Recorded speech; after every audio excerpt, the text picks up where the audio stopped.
We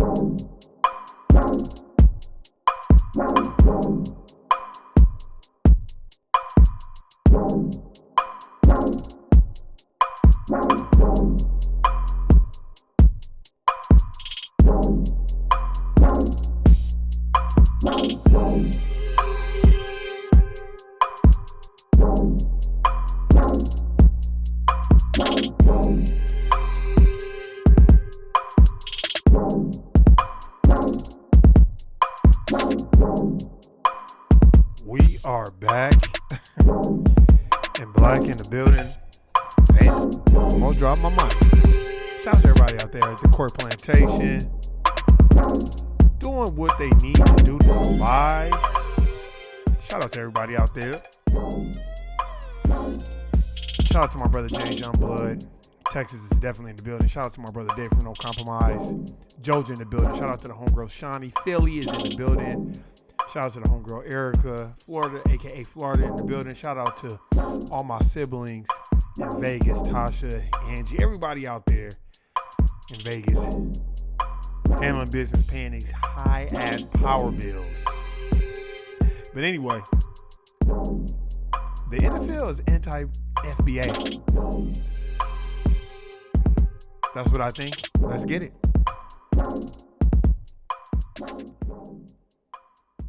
Okay.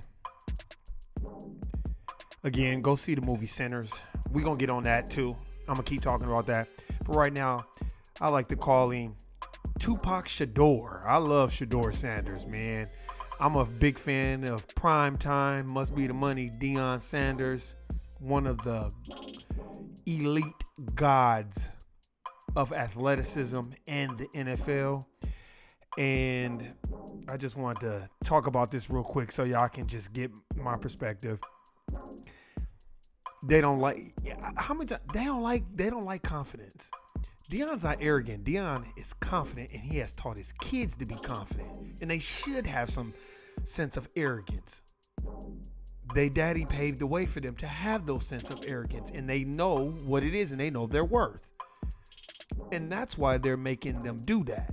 That's why they want to draft everybody but Shadur Sanders and play all these games. And I guess they think they hurt Deion. All they doing is making themselves look foolish and showing the true colors of the dominant society, being anti-black FBA. See, because foundational black Americans,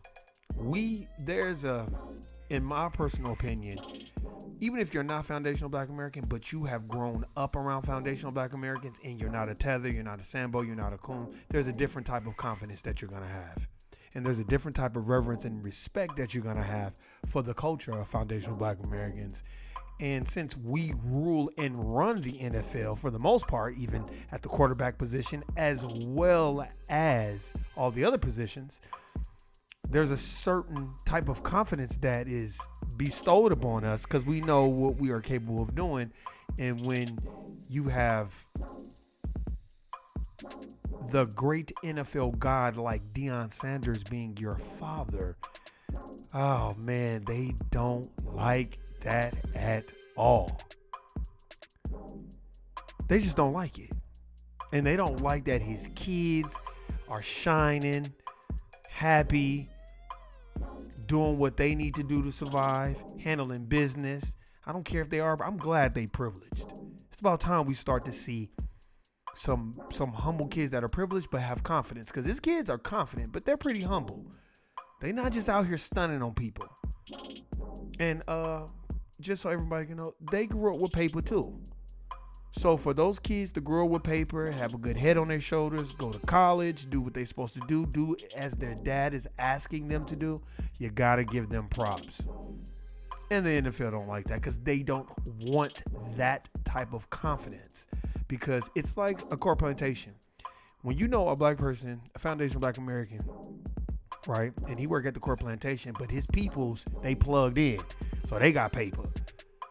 They don't really want other FBAs fraternizing with that FBA person, whether it's a brother or sister, because what happens is it gives a different type of confidence to everyone else around, because their win is our win as well.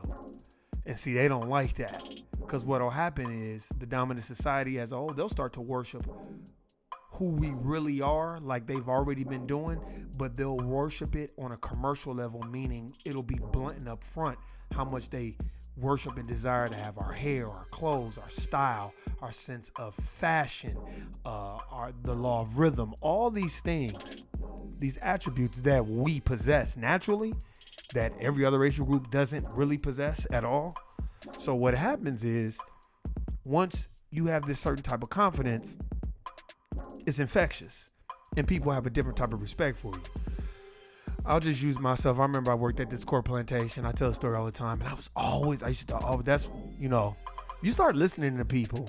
See, when you listen to people like James Youngblood, Dave from No Compromise, and these niggas done read all these books, you start listening to what they're saying. You're like, man, I got to get on my game. So I would hear it all the time on different YouTube podcasts.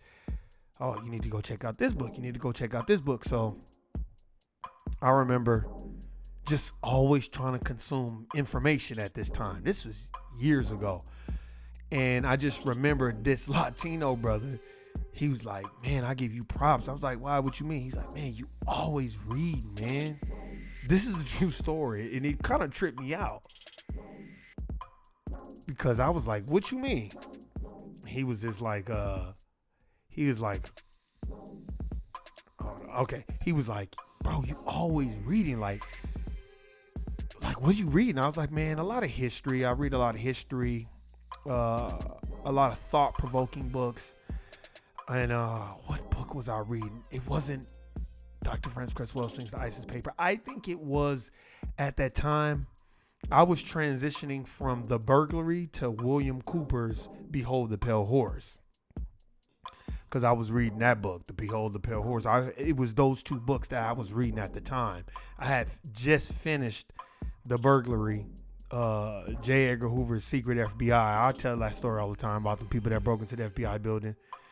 So I had just finished that, and then I started to read William Cooper's book.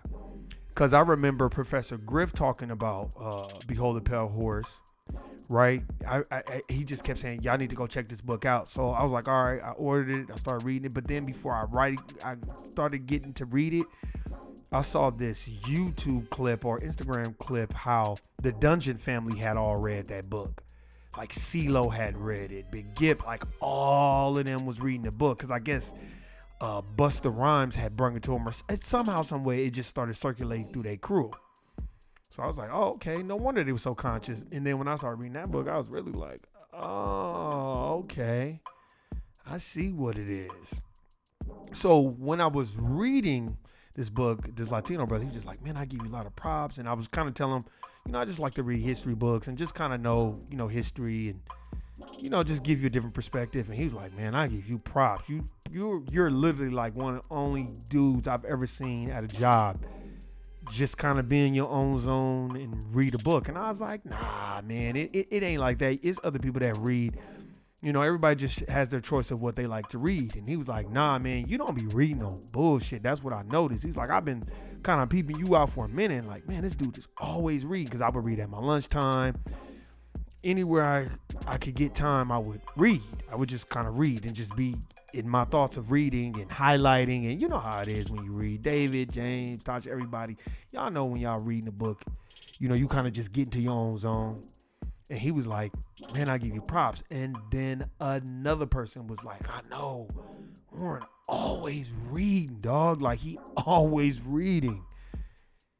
He do his job, and then on his break, he read. On his lunch, he read. And he kind of quiet. He just read. That's dope. And then other dude down in society was like, man, why you read so much? I said, man, because you always want to know stuff. And, just want to get yourself to have a different perspective. Right? So that's two people. Then I think a couple of days later, I went to work. I was reading. And then another person was like, man, you always read. And this is what I mean about worshiping commercialized. That's commercialized worshiping to me. Like, that's the biggest form that the dominant society does not want other dominant society people to do. To not only look at what FBAs are doing, but kind of give reverence and props and kind of work like, damn, that's dope what you doing. And then especially when we start talking about history, the dominant society, they really don't want you talking about history with no other dominant society, because it kind of exploits what they don't know, right? And I started to notice that. And once the giving props started to take shape and form, that's when they started hitting motherfuckers with the, oh, you can't read while you at work and all this other shit. Like we was in the slave days. They had to tell another white person before they told me. Like, oh, you can't read. I was like, no, I just read on my break and at lunch. And then I just started going to my car, reading, going outside, walking around, reading. They were just so irritated by that. So to see Deion Sanders' kids have the confidence that is necessary for them to succeed, the dominant society doesn't like that. In the NFL, y'all are already too late. This is why you don't want to just depend on a Jay-Z, because there's nothing really he can do and help you with. All he gonna do is find some people to jump around and dance and perform for. But the racial barriers won't be, set aside or anything like that. The NFL know what they're doing. It's a collaborative and cooperative effort to publicly humiliate Shedeur Sanders. They did that on purpose, to the point where Donald Trump is like basically telling the dominant society, hey, this is overkill. And this isn't, because, when Donald Trump was like, hey, the rest of you owners who didn't draft, I don't know if that's real now, who didn't draft Shedeur Sanders, you guys are idiots. And, his dad was a great athlete, whatever, right? That's what he said. Let me translate what Trump was really saying. Hey, y'all, the jig is up. Please don't go down this road again. You saw what happened with the Colin Kaepernick thing. Y'all did lose a lot of money, and y'all were exposed for your anti-black racism. So why don't y'all just draft him already so we can move on? That's what I believe Donald Trump was really trying to say. He just said it kind of provocatively, but that's what he's really trying to say. Dude, the jig is up. They already know about anti-black racism. They already know we're all racist. We don't really like black people, but you guys are making it obvious not drafting Shedeur Sanders. This is a personal anti-black vendetta because you don't like Deion Sanders. Because he's black and he's confident and he don't just smile with everybody. And here's my conjecture, and I just want people to tell me what they think when they hear it. I believe that Deion Sanders messed up a lot of college athletes, college coaches' paper. He didn't mess up the college athletes' paper, but he messed up the coaches' paper, like Nick Saban and all them, who's been running football in college for years. When Deion Sanders decided, well, I'll just go coach at Colorado, which is basically a no-name college to most people. And he brought all that money there and that atmosphere there. Those college coaches were not happy, including Nick Saban. He can act like he was happy, but he wasn't. And a lot of those coaches weren't, because they were using that, using the school aristocracies to entice athletes to come there. Well, we have the best of this and we have the best of that.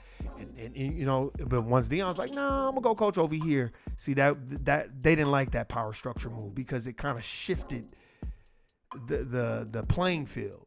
And it shifted it by being like, you ain't gotta go play at no damn Oregon to get it popping. I'm Deion and I'll get it popping, and I'll coach at Colorado, a no-name school really, and I'll coach there and I'll get it popping. And he was not like for that.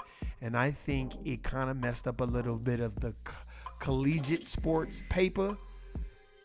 So I think the NFL is retaliating against Deion for that. Because remember, the NFL and college, that's big brother and little brother. They're all a part of the system of racism, white supremacy. And if they're not establishing a system of justice, I don't know what they're doing. But this is not a system of justice. We already know what it is. This isn't anything but anti-black racism. That's all it is. And not liking Deion Sanders because he's not smiley. He's about his business and he's about his children succeeding. I'm done. Guilty nigga. Peace.